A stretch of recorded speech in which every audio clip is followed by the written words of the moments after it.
여러분 반갑습니다. 슈퍼리치입니다. 오늘 양시장 상승적인 부분은 나오고 있는데 오히려 조금 매도세가 많아지고 있는 느낌이 든다라고 말씀을 드리고 싶은 게, 대형주 위주의 흐름이 나오다 보니까는 오히려 좀 중소형주들은 매도세가 출회가 되는 모습이 나오고 있기 때문에 시장이 아직까지는 안정화가 안 됐어요. 그러면은 우리가 시장이 안정화가 될 때까지는 좀 시장에 대해서 차분하게 보는 게 굉장히 중요하다라고 생각을 하시면 될 것 같아요. 시장이 올라와서 당연히 뭔가를 좀 빠르게 사고 싶은 부분도 분명히 있을 거예요. 근데 우리가 뭐가 됐든지 간에 항상 급하면은 오히려 맛있는 걸 먹더라고 또 급하게 먹으면 체할 수 있는 부분이 있고, 물도 급하게 먹으면 체하는 부분이 있기 때문에 오늘의 시장이 올라온다라고 해서 내가 뭔가를 다이나믹하게 뭔가 빠르게 좀 접근을 한다, 요것보다도 좀 차분하게 보시는 게 좋다라고 말씀을 드리고 싶고, 어찌됐든지 간에 지수는 지금 계속해서 박스권 흐름이 나오고 있기 때문에 급할 필요는 전혀 없다. 그래서 좀 전략적인 부분, 그 다음에 오늘 시장에서 우리가 좀 포인트로 놓고 봐야 되는 거에 대해서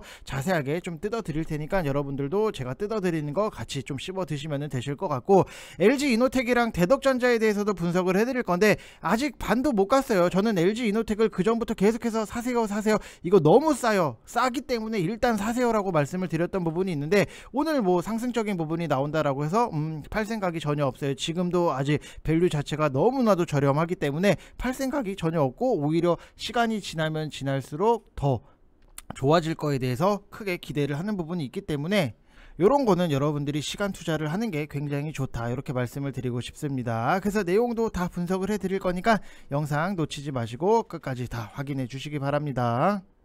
자, 일단 지금까지 11시 22분을 지나가고 있는데 지금 시장이 상승적인 부분이 나오고 있어요. 코스닥도 1%대 상승이 나오고 있고, 기관 같은 경우에는 오랜만에 코스피라든지 코스닥도 매수세가 들어오는 부분이 있기 때문에 결국에는 이 외국인들도 같이 들어와 줘야지만 좀 지수가 더 우리가 좀 기대할 만한 그런 상승적인 부분이 나올 수 있다라고 보시면 될 것 같고, 어제 미국 증시를 좀 흔들었던 스냅의 실적 부진 이슈를 국내 시장 같은 경우에는 악재를 선반영을 하기는 했어요. 국내 증시가 마치기도 전에 스냅의 실적 부진 이슈가 미리 나오다 보니까는 미국 시장 대비했을 때도 좀 선반영을 한 부분이 있었고, 미국 증시에서 스냅바 악재로 인해서 페이스북도 많이 밀려난 부분도 있고 알파벳도 밀렸던 부분이 있는데, 이거를 국내 증시에서는 선반영을 하기는 했는데, 그렇다라고 해서 지금의 시장이 뭔가 드라마틱하게 올라오기도 힘든 상황이다. 그래서 결국에는 여러분들이 최근에 제가 제일 먼저 좀 확인을 하고 보시라고 말씀을 드렸던 게 뭐죠?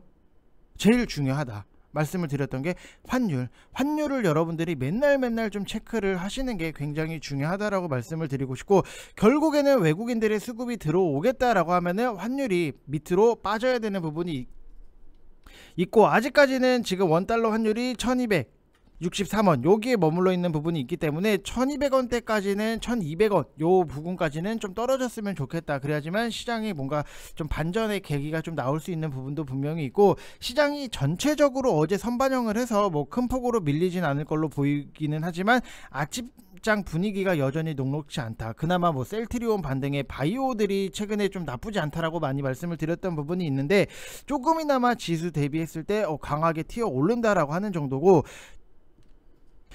디지털 화폐 쪽 같은 경우에는 KCT, 그 다음에 한네트, KCS 이런 것들이 등등 있는데, 최근에 보면은 요즘 루나 테라 사태 아시잖아요. 이것 때문에 코인 시장을 규제를 한다 만다 이런 내용적인 부분이 굉장히 많은데, 그리고 나서 비트가 크게 반등이 못 나오는 상황이다. 그러면 결국에는 가상화폐의 악재 같은 경우에는 디지털 화폐 쪽에서는 호재로 받아들일 수 있는 부분이 있기 때문에 이렇게 상승이 좀 이어져서 나올 수 있다라고 보시면 될 것 같고, 저도 당연히 가상화폐 쪽이 안 좋은 거에 대해서 알고 있었기 때문에 저는 VIP 방에다가 5월 24일 어제, 오늘은 25일, 어제 24일 날 KCT 7,190원 이하로 직장인분들 이런 거는 사놓으면은 편안하게 수익적인 부분이 만들어질 수 있다라고 추천을 드렸던 부분이 있는데, 오늘 7%대 수익까지 나왔다라고 보시면 될 것 같아요. 그래서 시장 상황에 맞게 우리가 좀 잘 발맞춰 나가면은 수익적인 부분도 충분하게 만들어질 수 있다, 이렇게 생각을 하시면 될 것 같고, 여러분들한테 간단하게만 한 가지 말씀을 드리면은 지금 1개월 하시면은 33만원 진행을 하고 있고, 여러분들 뭐 항상 이런 얘기가 있어요. 호랑이한테 물려도 이것보다는 덜 아프겠다 이렇게 생각을 하시는 분들 계실 텐데, 010-8619-9991 이쪽 번호로 성함만 문자 보내주시면은 되신다라고 말씀을 드리고 싶습니다. 자, 그래서 일단 가상화폐 같은 경우에는 지금의 중앙화를 탈피하고자 탈중앙화를 꿈꾸는 거고, 디지털 화폐 같은 경우에는 우리 역사가 그동안 지속해온 정부 중심의 중앙화를 하겠다라는 건데, 정부에서는 안 할 이유가 없어요. 이유가 없는 게 아니라 할 수밖에 없는 거예요. 이 가상화폐랑 디지털 화폐의 차이 같은 경우에는, 가상화폐 뭐 암호화폐 요거는 블록체인이라는 암호화 기술을 사용하는 민간 디지털 화폐예요. 뭐 비트코인이라든지 이더리움 여러분들도 잘 아시잖아요. 그리고 디지털 화폐 같은 경우에는 각 국가의 중앙은행에서 발행을 하는 건데, 블록체인 기술을 이용하는 거는 유사해요. 근데 발행 주체가 없는 가상화폐랑 달리 국가의 중앙은행에서 발행을 하는 게 디지털 화폐다. 그래서 가상화폐의 악재는 오히려 디지털 화폐에서는 호재로 받아들이는 부분이 있다라고 보시면 될 것 같고, 또 오늘 시장에서 여기서 이렇게 보시게 되시면은 뭐 일진 머티리얼즈 같은 경우에도 하락적인 부분이 나왔다가 지금 아래 꼬리를 달고 위로 올라오는 부분은 있는데, 이 일진 머티리얼즈 같은 경우에는 제가 다음 영상에서 제 소견을 여러분들한테 좀 말씀을 드릴 테니까 다음 영상도 같이 시청을 해 주시면 되실 것 같습니다. 커요. 내용이 커요. 그렇기 때문에 다음 영상 보시면 되실 것 같고, 일단은 뭐 미국 양시장이 혼조세 마감을 한 부분이 있어요. 뭐 SNS 기업 스냅이 향후 가이던스를 하향 조정을 하면서 경기 침체 우려가 다시 대두가 되었고, 그 다음에 뭐 특히 기술주라든지 테크 기업들이 좀 약세가 나왔다라고 보시면 될 것 같고, 이날 발표된 미국의 PMI 주택 판매 지표 같은 경우에도 부진하게 나타나면서 경기 침체 우려가 좀 확대가 되기는 했지만, 음식료, 그 다음에 유틸리티 등등 해서 방어주 성격의 종목들의 저가 매수세가 꾸준하게 유입이 되면서 다우 같은 경우에는 오히려 상승으로 전환으로 마감을 했다라고 보시면 될 것 같고, 내일 새벽 엔비디아의 실적 발표가 예정이 되어 있기 때문에 투자 심리가 둔화될 걸로 보여지는 부분도 있고, 지금 시장에서 우리가 밸류에이션 테크니컬 지지 라인인 코스피 2600, 코스닥 850 이 선에서는 큰 폭으로 하향 이탈이 나오지 않는 걸로 좀 보여지고 있는 부분이 있고, 조정시 실적주에 여러분들이 매수를 집중을 하시되 인플레이션 피크아웃이 지연되고 있다라는 점을 감안을 하셔서 매수 템포를 최대한 좀 여유롭게 가져가시는 게 중요하다, 이렇게 말씀을 드리고 싶어요. 그래서 좀 간단하게만 여러분들한테 설명을 해드리면은, 제가 보고 있는 코스닥 기준으로 박스권이 나올 거다, 계속해서 나올 거다 라고 말씀을 드렸던 게, 이게 하단 같은 경우에는 850포인트, 그 다음에 상단 같은 경우에는 900포인트 이 사이에서 움직임이 나올 수 있다라고 말씀을 드렸는데, 결국에는 여러분들이 하셔야 되는 게 지수가 밀리면서 건강한 종목들이 밀린다 라고 하는 부분, 뭐 지수가 만약에 뭐 840포인트인데 내가 산 종목이 같이 빠진다 라고 하면은 여러분들 손절을 해야 될까요? 어떻게 해야 될까요? 더 사야죠. 지수가 밀리면은, 지수 때문에 같이 내 종목, 내가 샀던 종목이 밀린다라고 하면은 여러분들은 더 사면서 평단 관리를 하셔야 되지, 손절에 대해서 생각을 할 때는 아니다. 무슨 말인지 이해되셨죠? 그래서 지수가 단순하게 밀린다라고 해서 여러분들이 손절을 먼저 생각을 하는 것보다도, 좋은 종목이 지수 때문에 하락적인 부분이 나온다 그러면은 나는 이거를 더 사서 평단 관리를 하고 지수가 올라왔을 때 수익적인 부분으로 깔끔하게 실현을 해야겠다, 이 생각을 하셔야 돼요. 그래서 항상 여러분들이 뭐 당연히 뭐 시장이 밀리고 종목들도 같이 밀리면은 이거를 더 사도 되나? 이거 어떡하지? 어떻게 해야 되지? 이렇게 뭐 생각을 하시는 분들이 많이 계실 거예요. 근데 실적이 잘 나오는 종목들, 건강한 섹터의 건강한 종목들 같은 경우에는 오히려 지나고 나면 보이는 게, 지수가 밀렸을 때 더 사놓고 아니면 그때 뭐 신규로 들어간다 라고 하면은 훨씬 더 깔끔하게 수익적인 부분이 나올 수 있는 거, 돌이켜보면은 다 그렇잖아요. 그러면은 그거 아는 그대로 우리가 그대로 실천을 하는 게 굉장히 중요하다. 그래서 오히려 하락적인 부분이 나온다, 850포인트 아래까지 내려온다 라고 하면은 우리한테는 더없이 좋은 분할 매수, 평단 관리에 좋은 기회다라고 생각을 하시면 될 것 같습니다. 이해되셨죠, 여러분들? 시장이 무작정적으로 빠진다라고 해서 여러분들이 손절을 하고 뭐 다른 거를 볼 게 아니라 그냥 좋은 종목 더 사면은 뭐 결국에는 수익적인 부분이 잘 만들어진다라고 보시면 될 것 같고, LG 이노텍 같은 경우에도 제가 정말로 많이 말씀을 드렸어요. 여러분들이 29만원 밑에서는 이거는 진짜 때려 죽어도 사야 된다, 무조건 사야 된다라고 말씀을 드렸던 부분, 그리고 뭐 고점을 찍고 뭐 가격 조정이 당연히 나올 수밖에 없는 부분이 있는데, 그때도 흔들리지 마세요, 여러분들. 우리가 자녀 뭐 고등학생 뭐 자녀를 갖고 계신 분들 아시겠지만 뭐 반에서 아니면은 전교에서 1등이요. 근데 단순하게 시험을 한번 못 봐서 전교 10등까지 내려왔네? 그럼 그 친구가 앞으로 공부를 잘 못할까요? 아니죠. 또 열심히 해서 전교 1등을 하려고 하는 모양 자체가 나오기 때문에 오히려 뭐 시장이 빠지고 흔들린다라고 해서 같이 흔들릴 필요는 없어요. 우리가 좋은 매수가에 잘 사놨는데 시장이 밀리면서 나는 그냥 판다? 이거는 여러분들한테 오히려 더 마이너스다. 왠지 내가 이런 거 있잖아요. 내가 잘 샀는데 시장이 빠져서 같이 여기서 막 팔아. 그러면은 나중에 올라왔을 때 보면은 내가 분명히 여기서 사서 여기서 팔았는데 수익이 나왔을 거 아니에요. 수익이 나왔는데 돌이켜 보면은 수익을 냈는데도 뭔가 손해본 느낌.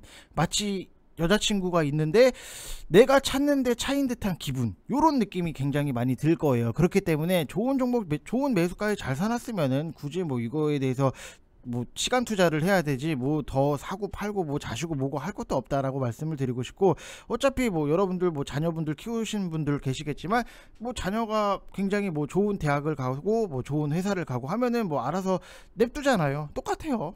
LG 이노텍도 똑같은 거예요. 내가 어렸을 때부터 잘 키워놨기 때문에 이제는 그냥 냅두면은 알아서 잘 크겠다, 이렇게 생각을 하시면 될 것 같고, 일단 뭐 LG 이노텍 같은 경우에는 하반기부터 북미 고객사 전면 카메라까지 납품 확대 관련해서 매출액 같은 경우에도 2023년도 기준 1조 원을 좀 상회를 하고, 전사 영업이익도 전년 대비했을 때 15% 이상 성장을 기대를 하는 부분이 있는데, 요것뿐만이 아니라 향후의 실적 확대라든지 XR 이런 신규 모멘텀으로 아직도 더 주가 상승에 대한 기대가 있다라고 보시면 될 것 같아요. 그래서 전면 카메라 납품으로 이제 실적이라든지 성장성까지 추가적으로 확보를 하면서 북미 업체 스마트폰 전면 카메라까지 납품 확대로 이제 향후에도 북미 스마트폰 물량 전반의 이제 절반 전면 카메라 물량을 담당할 걸로 예상이 되고, 실적이 훨씬 더 당연히 뭐 잘 나올 수밖에 없다라고 보시면 될 것 같아요. 그래서 하반기에 신형 스마트폰 판매 호조, 그 다음에 XR 기기 모멘텀도 아직까지 남아있고, 오토포커스 기능 추가로 단가가 25%가량 좀 상승이 나오는 부분이고, 중화권 경쟁사의 철수로 인해서 당연히 LG 이노텍이 더 수혜를 받을 수 있는 부분이 있고, 이번 전면 카메라 공급 같은 경우에도 북미 고객사 내에서 입지를 좀 강화가 지속될 수밖에 없고, 전면 카메라만 당연히 뭐 고려를 했을 때는 마진이 그렇게 높지는 않아요. 근데 향후에 XR, 자율주행차 이런 것들이 남아있기 때문에 다양한 어플리케이션 납품을 할 수량이 늘어날 수 있다라는 것은 정말로 너무나도 긍정적이고, 결국에는 기대감을 갖고 있다. 우리가 주식을 하다 보면은 뭐 실질적으로 뭐 좋은 실적이 나오는 것도 당연하지만 기대감에 의해서 상승이 나오는 근데 이 기대감이 정말로 실적 숫자로 갖고 와줬을 때는 너무나도 더 상승의 요인이 더 플러스다라고 보시면 될 것 같고, 부품 내재화까지 고려를 하면은 향후에 마진 개선도 좀 가능한 부분이 있다라고 보시면 될 것 같습니다.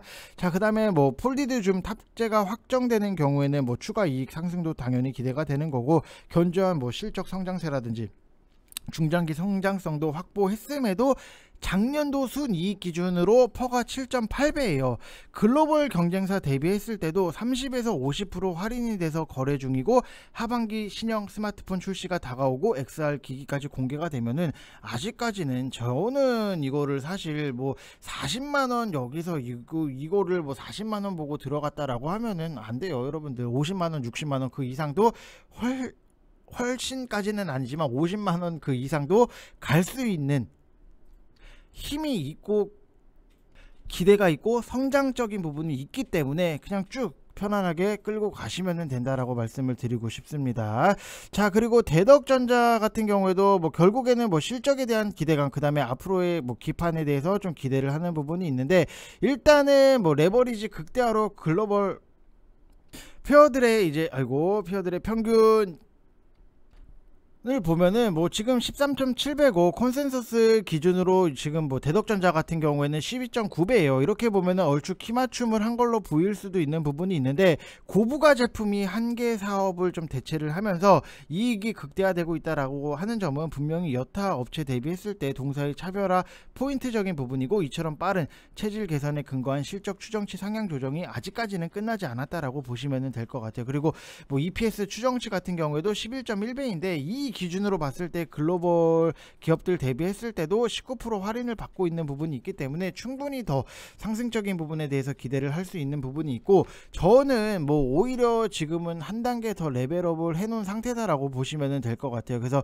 오히려 3만원 이 부근까지 내려왔을 때는 우리가 좀 분할적으로 접근을 해서 수익적인 부분을 좀 만들어 나갈 필요성은 분명히 있다라고 말씀을 드리고 싶습니다. 그래서 결국에는 뭐 기대감이 있는데, 이 기대감을 가지고 정말로 숫자로 끌어와 준다라고 하면은 좀 더 우리가 더 크게 욕심을 내볼 만한 좀 숫자 가격적인 부분이다, 이렇게 생각을 하시면 될 것 같습니다. 자, 이번 영상 여기서 마치겠습니다. 감사합니다.